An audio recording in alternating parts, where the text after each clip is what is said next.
Ever feel like you suck at this job? Motherhood, I mean. Have too much anxiety and not enough patience? Too much yelling, not enough play? There's no manual, no village, no guarantees. The stakes are high. We want so badly to get it right. But this is survival mode. We're just trying to make it to bedtime. So if you're full of mom guilt, your temper scares you, you feel like you're screwing everything up, and you're afraid to admit any of those things out loud, this podcast is for you. This is Failing Motherhood. I'm Danielle Bettman, and each week we'll chat with a mom ready to be real, sharing her insecurities, her fears, her failures, and her wins. We do not have it all figured out. That's not the goal. The goal is to remind you, you are the mom your kids need. They need what you have, you are good enough, and you're not alone. I hope you pop in earbuds, somehow sneak away, and get ready to hear some hope from the trenches. You belong here, friend. We're so glad you're here. Hey, it's Danielle, your Positive Discipline Certified Parenting Coach for strong-willed kids ages 2 to 10. I help defeated parents find validation, support, and proven techniques to parent their strong-willed kids with composure, connection, confidence, and cooperation through a 4-month group coaching program based on the wholehearted framework I've developed over years of working with families one-on-one. If you've just found the podcast, go to failingmotherhood.com to view a playlist of our most listened to episodes, as well as where to start if you have a strong-willed child. So last week, we received an official diagnosis for one of my kids. And considering our topic on last week's episode, Kids Are Not Content, I'm not interested in divulging all of the details out of respect for their privacy. However, it is a milestone worth reflecting on in my own parenting journey, as it took 10 years to learn this about her officially. And in short, I regret nothing. I do not regret listening to my gut instinct that told me I know her best and honoring my belief that something about her was different. I just couldn't put my finger on what it was yet.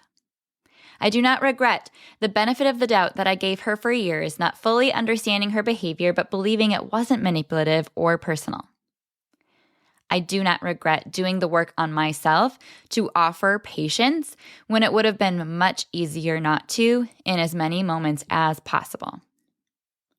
I do not regret the sacrifice that it has taken to afford a school setting that has year after year offered accommodations without an IEP in place where she has thrived up until this point.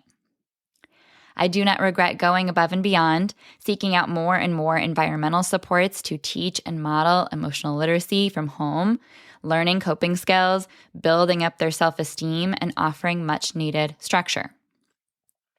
I do not regret all the times that I dismissed the shoulds for her or myself that didn't feel right, and instead pushed to find strategies and solutions that were specific enough to actually feel right. I do not regret all the times I held her when she was crying or took space from each other when we needed it and bonded together after hard moments.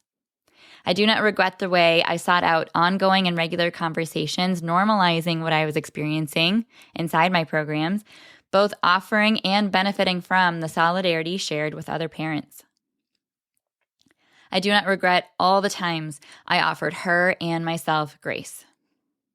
I do not regret all the ways I changed my parenting to adjust to her rather than trying to change her, fix her, or force her to make me feel more comfortable.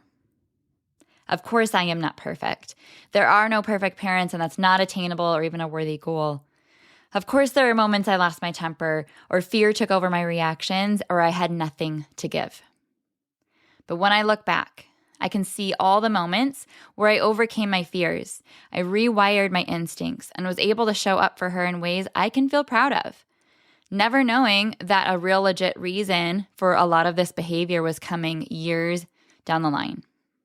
And now that we have it, we can feel validated and 10 times more confident advocating for her with teachers to help them see what we have seen all along. So if your child is struggling, they are having a hard time, not giving you a hard time. If you can relate to the content that I share around strong-willed kids, and your child does not have a diagnosis of any neurodivergence yet, You have no way of knowing if there is one coming down the line for them. And really, that doesn't even matter. I think it's so powerful to act as if, because it never hurts to offer structure, to offer patience, to offer benefit of the doubt, because every kid is unique. Every kid is different. Every kid is on their own path. And we as their parent are here to help them figure themselves out along the way.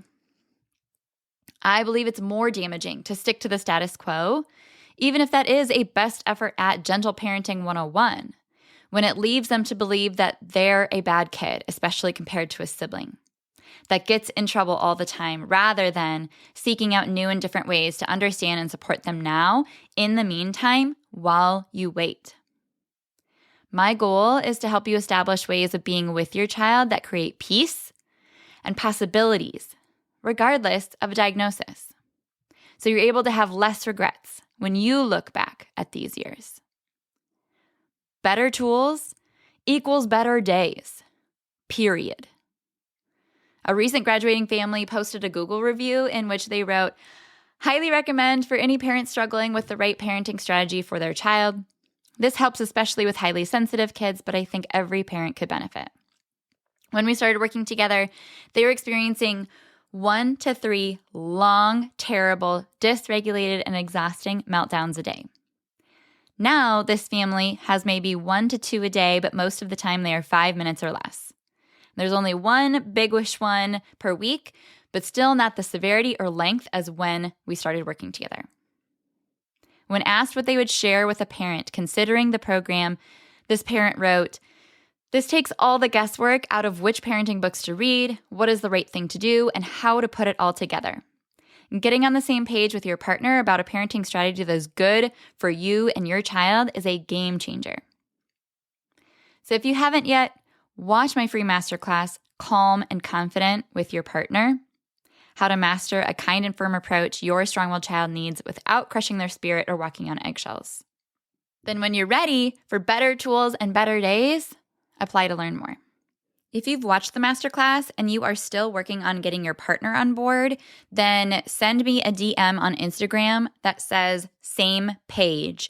And then I will send you a link to a PDF guide that's like a 12-page download that helps you format the conversation, be able to bring up answers to their questions, and really just share your heart in a way that helps you move forward as a family together.